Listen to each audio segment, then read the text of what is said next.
중요한 건 뭐냐면 지금까지 상승장만 있었기 때문에 많은 분들이 주공의 계곡을 맞아본 적이 없어요. 어쩌면 여러분들이 이 부동산 상승장을 통해서 되게 많이 이렇게 자산이 풀어날 수도 있어요. 근데 내가 그 자산을 관리할 수만큼 있을 만큼의 내가 실력이 없다면 한 방에 훅 갈 수 있다는 거예요.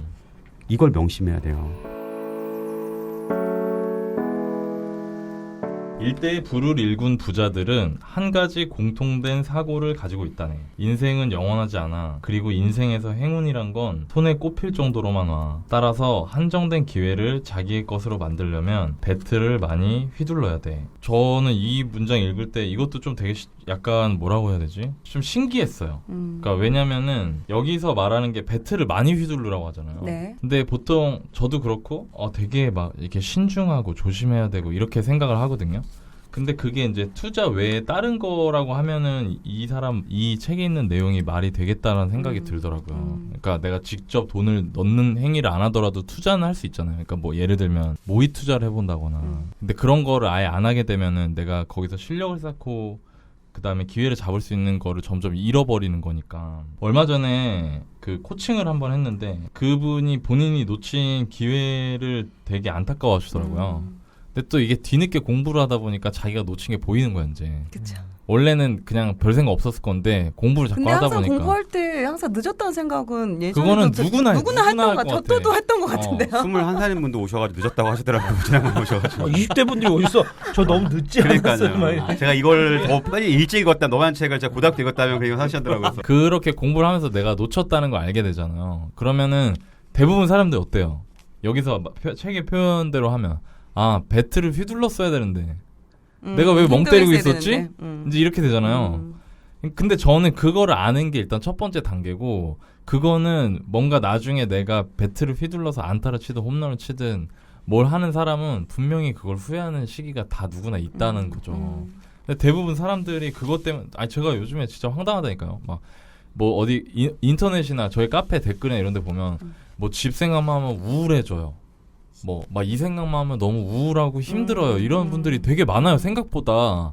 근데 중요한 거는 그렇게 우울하고 아쉽고 속상한 과정을 대부분의 사람들이 다 겪는다는 거죠. 왜냐면 처음은 있으니까 누구나.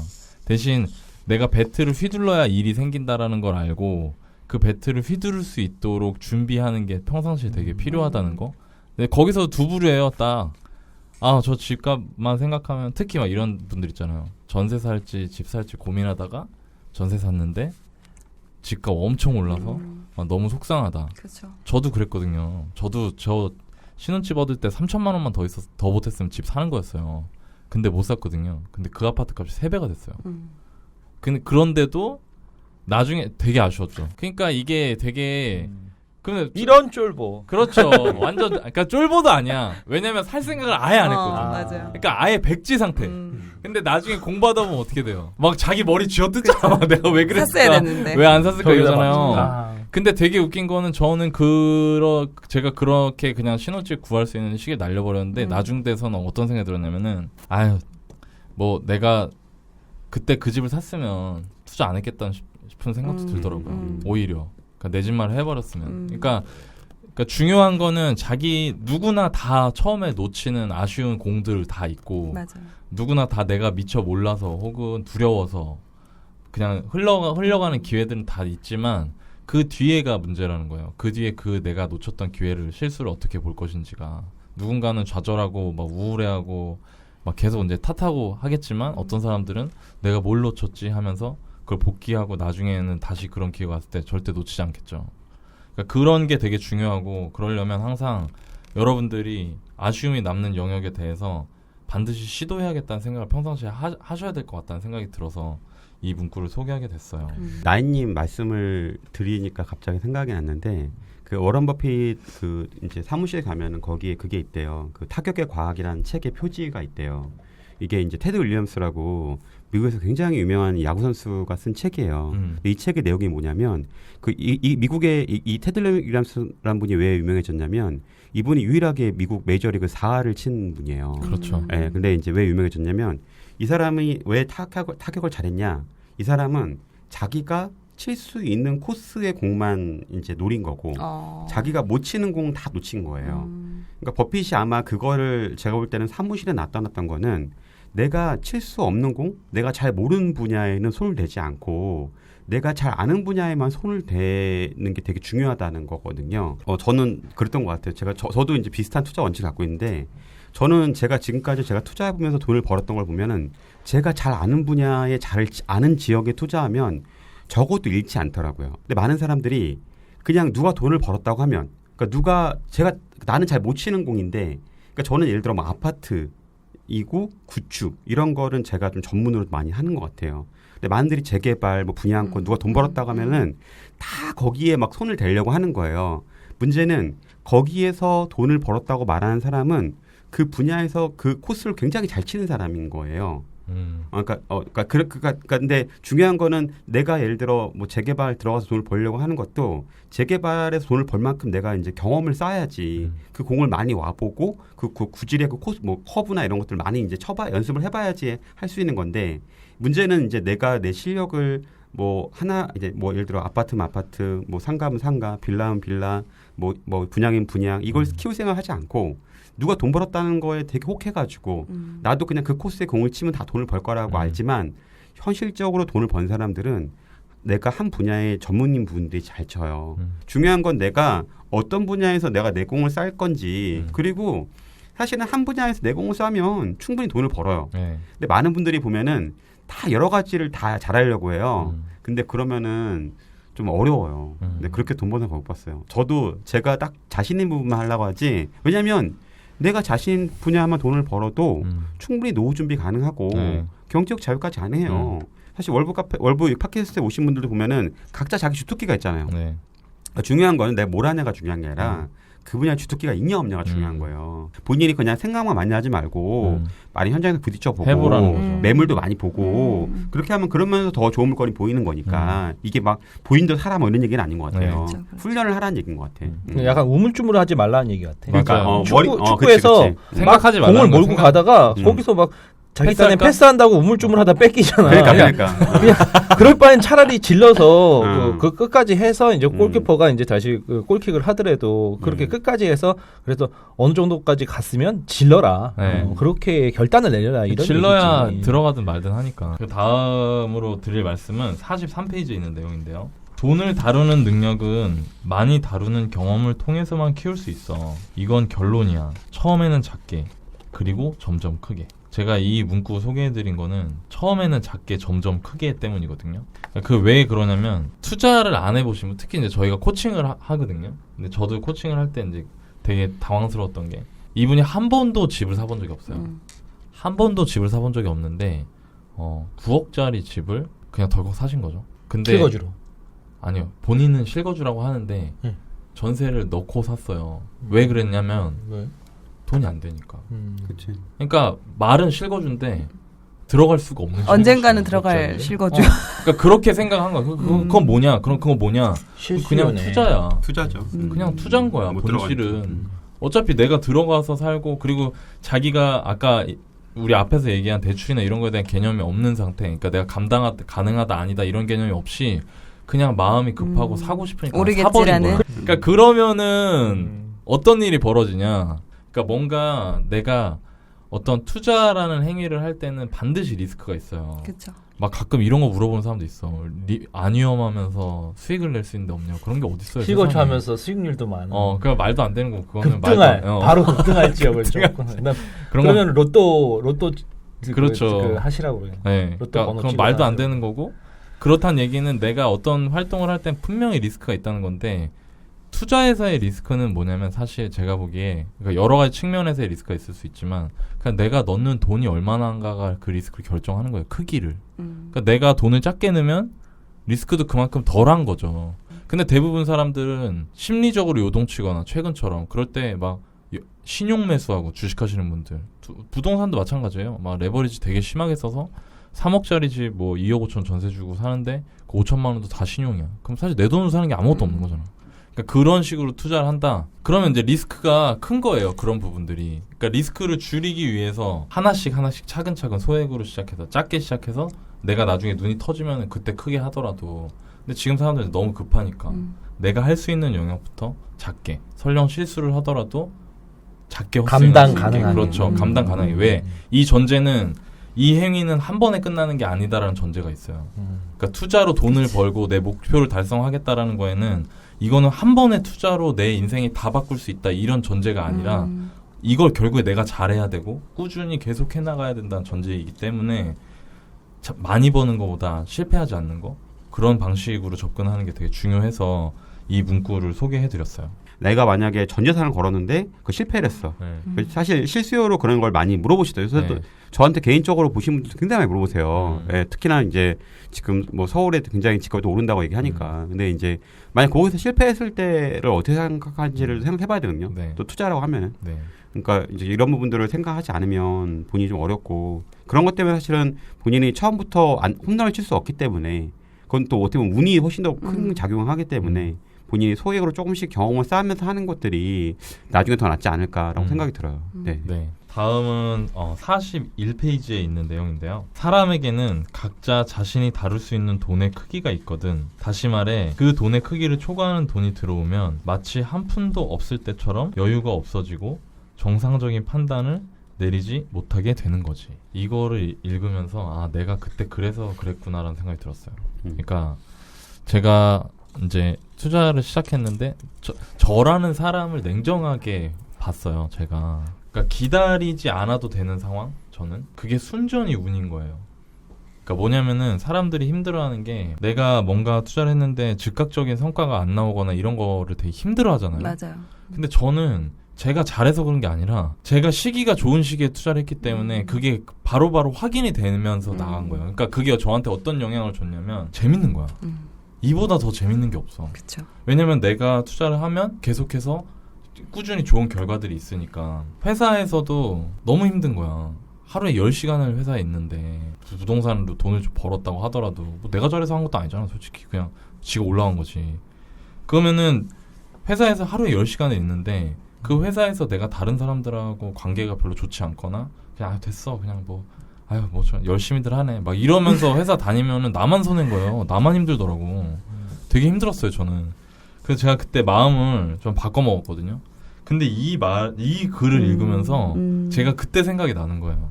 그러니까 내가 돈을 감당할 수 있을 만한 그러니까 돈의 그릇이나 내 마음의 소양이 되어 있지 않은데 돈이 벌리니까 내가 오히려 나 스스로를 되게 불행하게 만들더라고. 그러니까 다 여기 계신 분들 투자하신 분들은 경험 있으신 분들 아시겠지만 투자해서 돈 벌어요.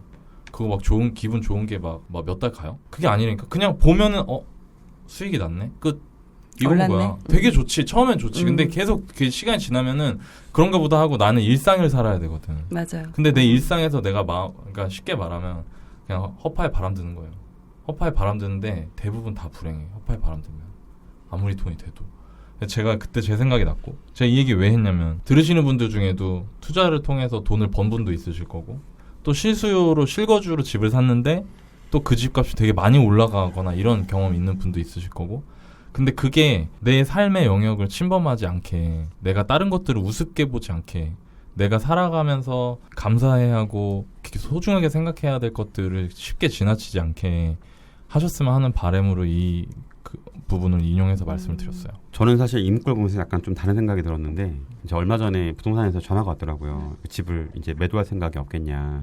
그 의왕에 있는 아파트였는데 그 사실은 제가 그때 이제 의왕의 아파트를 이제 여러 개를 매수하면서 제가 그때 이제 월보 활동을 열심히 하던 분께 그 아파트를 소개해줬어요. 근데 그 아파트가 1,000만 원 정도 투자를 할 수 있었는데 2억이 올랐어요.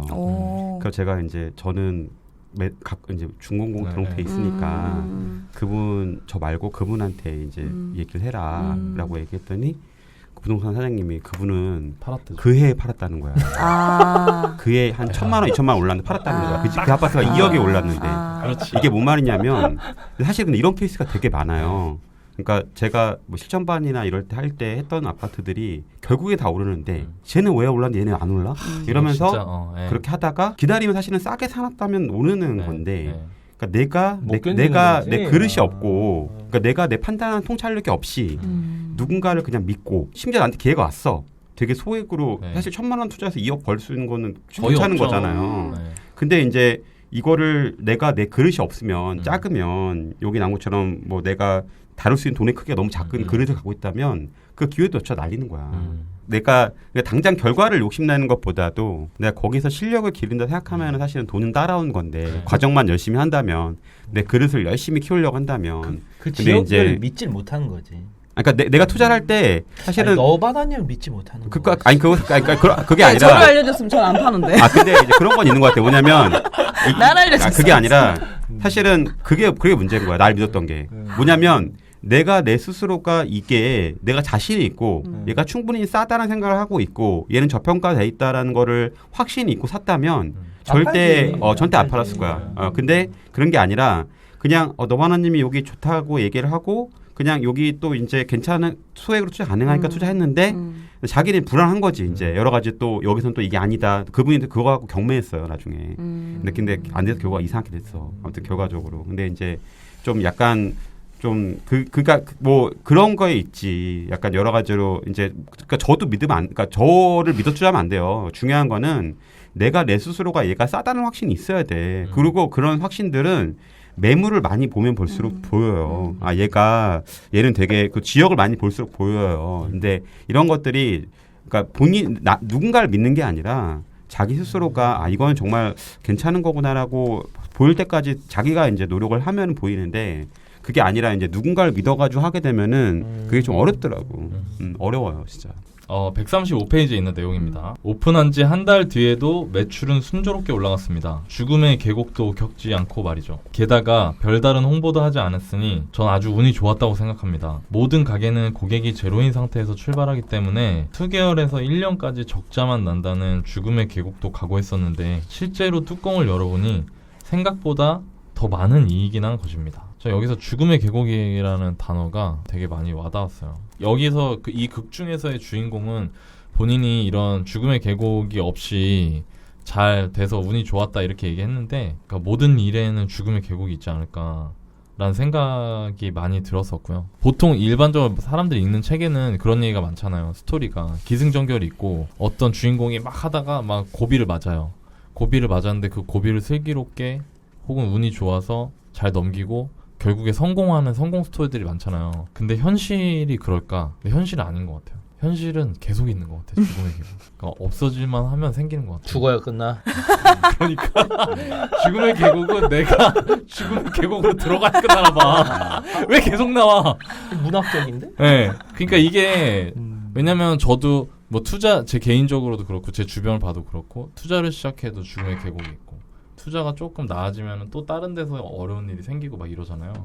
그러니까 관점이 좀 바뀌면 어떨까. 이거 들으시는 분들 중에 또 이 책은 자영업 얘기니까 장사하시는 분들도 지금 또 되게 힘드실 거예요. 아마 막 코로나 이런 것 때문에. 저는 그런 게 더 힘든 것 같아요. 옛날에 나치 있잖아요. 나치가 유태인들 홀로코스트에서 학살할 때 2차 세계대전 기간이 끝나고 나서도 살아남은 사람들이 있대요. 근데 그 사람들 특징이 뭔지 아세요? 다 죽은 사람들은요. 그 안에서 내일이면 나갈 수 있을 것 같아. 나는 얼마 안 견디면 나갈 수 있을 것 같아. 나는 내년 봄이면 나갈 수 있을 것 같아. 이렇게 했던 사람들은 다 죽었고요. 오히려 기대를 한 사람들은 죽었고. 긍정적으로. 그러니까 그렇게 너무 큰 기대 있잖아요. 그런 거에 대해. 왜냐면 지금 상황이 너무 힘드니까 금방 될 것 같아라고 생각하는 사람들은 다 다 죽은 거예요. 헛된 희망. 근데 진짜로 거기서 살아남은 사람들 어땠냐면 그날 하루하루의 웃음거리나 즐거운 거에 집중하는 거예요.